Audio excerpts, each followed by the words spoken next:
us who we are. But good things happen too, you know? Like you happen. And she happened. Hey, I don't... Hello, and welcome back to another Spider-Verse video. We're on to Peter B. Parker. We're almost done with this series. Promise, there's only Miguel left, and then I will promise I will be off of the Spider-Verse series for quite a bit. You guys have suffered more than half of a year at this point of listening to me prattle on about this movie. So, spoilers ahead, as always, and this is also going to be another long script to, get to. And the only reason why is because this was just a long script to think about, to write, to debate with people about, to delete, and then just try all over again. I was going to record this audio first, but I just couldn't because Peter B is a little hard to talk about. Let me explain and, try to justify the reasoning for why this script actually took the longest, even though at time of this recording, none of the videos have even come out yet because I'm still editing them. But this script took 8 weeks to even think about. This script took 9 weeks to pretend to rewrite, and then we are officially on the 10-week marker of me finally recording this, because at this point I just we have to do it. And I was thinking about this, and my niece, who is a huge Spider-Man fan, every movie she must go see since she was 6. She's been a huge webhead. She asked me while we watched the first movie together if Peter B was supposed to be the OG Tobey Maguire Spider-Man, the guy who started it all, as far as she was aware, even though it's not the same voice actor, or even the same, model of a character. But she literally, she marketed it as a artistic license, so, BTW, the guy that does the voice acting for Peter P. Parker, that honor actually goes to Jake Johnson. You might have heard him in New Girls playing as Nick Miller, or he played in Jurassic World as somebody named Lowry. I did not watch the new movie, so I have no idea who that is, because I honestly only like the first original Jurassic Park. Fight me. Anyway, I was thinking about it, and the more I thought, the less sure I was, and the less sure I was, the more I kept thinking about it. And the more I kept thinking about it, the more I kept putting off this script. And then it hit me. It doesn't matter. It doesn't matter because for everything that Peter B. Parker has done... okay, yeah, we'll actually have to talk about Peter B. Parker. Yeah, let's do that really fast. Peter Benjamin Parker is depicted as an older, more experienced Spider-Man with 22 years of crime-fighting career behind him. During those 22 years, he saved the city countless times, fell in love with Mary Jane Watson, married her, and eventually divorced her. Peter B. Parker also buried his Aunt May, which shows that although he's based on, quote, the original Spider-Man, the adaptation doesn't follow that story closely since Earth 616's Aunt May in the source material is still alive, as far as we are aware. So Peter B. has done a lot, but all the things he has done doesn't change the fact that he still doubts himself a lot. He doubts everything about himself. His relationship with MJ, how he mentors Miles, how he fell into bed with Miguel. Yeah, I'll just put a badooch in here because I wasn't thinking that, but now that I am, I can't unsee it. So really quick, throw up some gay shit, badooch, moving on. All of it, right?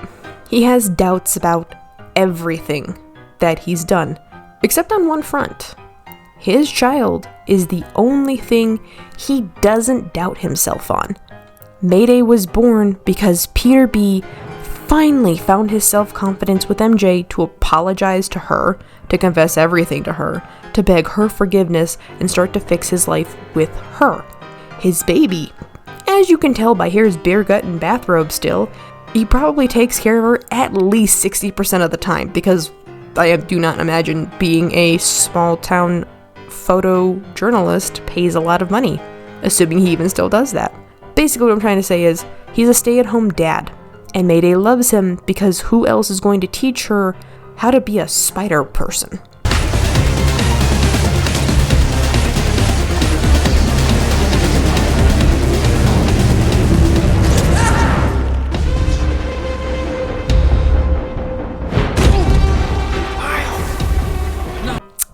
But when he is chasing Miles, he wants Miles to hold his daughter because he wants the push he needed to see the end product of that push. Let me explain. He wants his kids, one biological and one metaphor, to be together. He wanted to see his kids together because he knew Miles wasn't in the wrong, but he needed to take care of the baby before he could take care of his teenager. When Gwen shows up to collect him, Peter B is ready to go because he still cares for Miles. Despite the whole movie saying otherwise, showing otherwise, Peter B still cares for his other kid.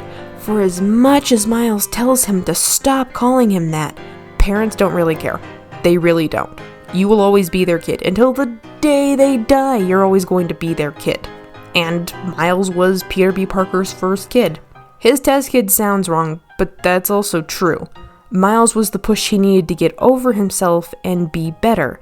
And he is better in this movie. When Lila pings Peter in the movie, she's already looking for him.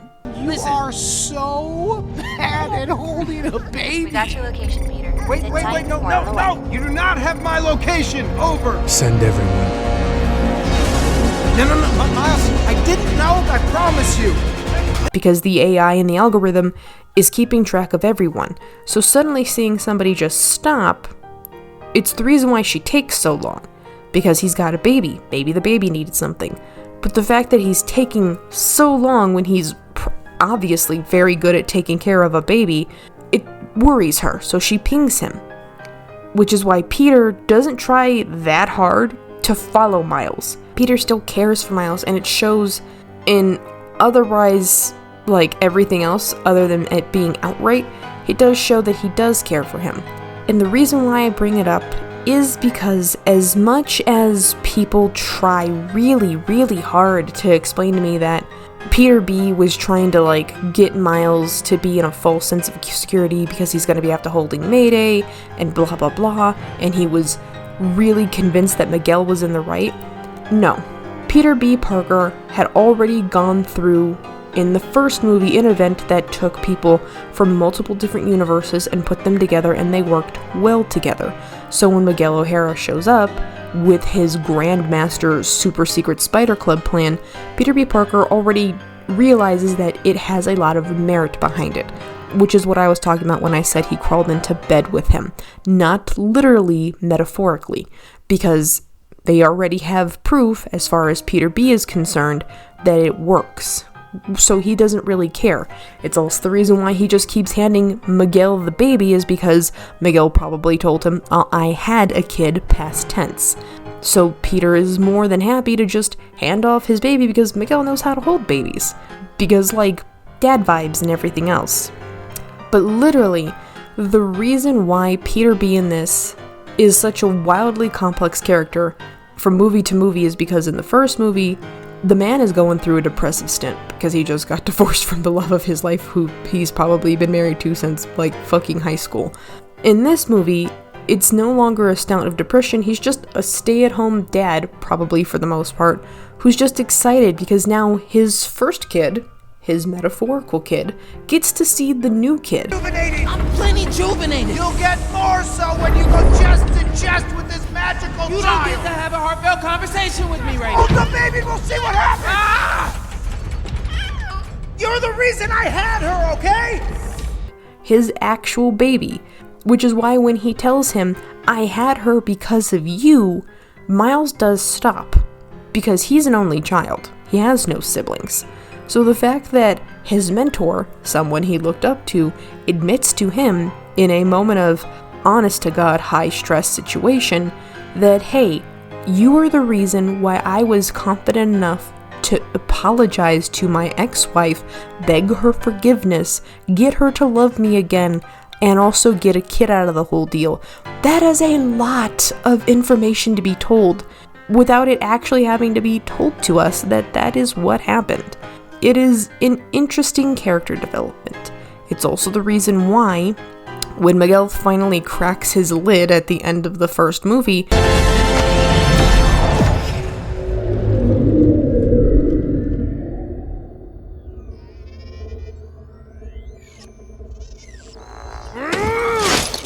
Okay, enough. It's not the console's fault. and goes on this vendetta quest, Peter B is conveniently, I gotta go put the kid down. Because what else are babies, other than being absolutely squishable and cute, good for, other than having a very, very convenient excuse to just no longer be part of situations you don't want to be a part of? Oh, I can't, the baby. Oh, I gotta go, the baby. 9 times out of 10, the second you pull the "oh, because of the baby" card, most people are just gonna be like, yeah, sure, whatever, go.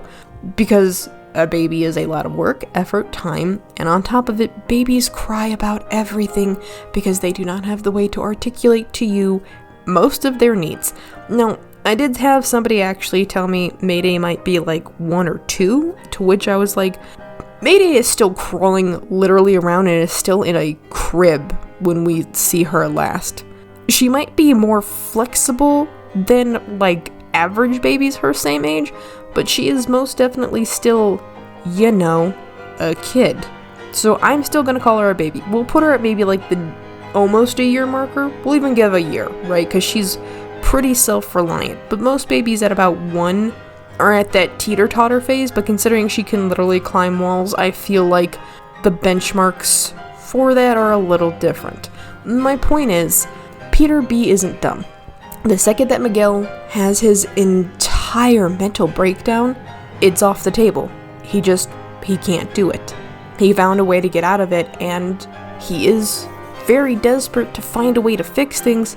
So like I said, when Gwen shows up with a watch for him to come play this game of we have to go get Miles, he's down for it. The fact that his baby is down for it is even more hilarious, because I am sure that Peter B has spent a lot of time talking to her about her cool big brother from an entirely different universe.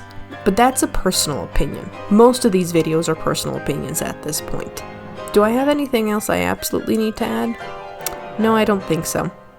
Okay, bye!